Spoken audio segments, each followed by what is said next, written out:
that some people will not be shut out against their own will or wishes.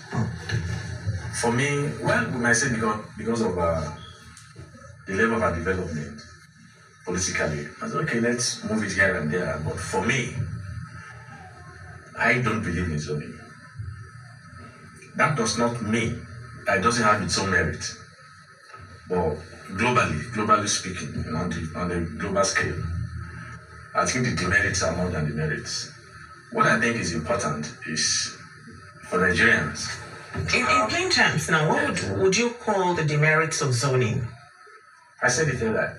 Automatically, it will preclude a section of the country and some people. And I don't think that is fair enough. If my aspiration is to be the president of Nigeria and suddenly somehow my party says my region cannot vie for that position, I am technically shut out. The reason I ask that question is that the idea behind rotational presidents is so that it goes round every zone in the country. What is the advantage if it goes round? And what is the disadvantage if it doesn't go round?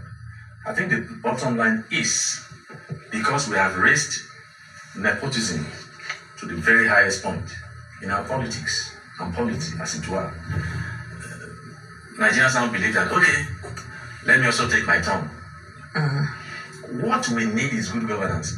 If we have good governance, the system is working, nobody will bother where the president comes from. To be, okay, what I need is what I'm getting. So why do is it that your brother is there does not mean that he will perform better than another person.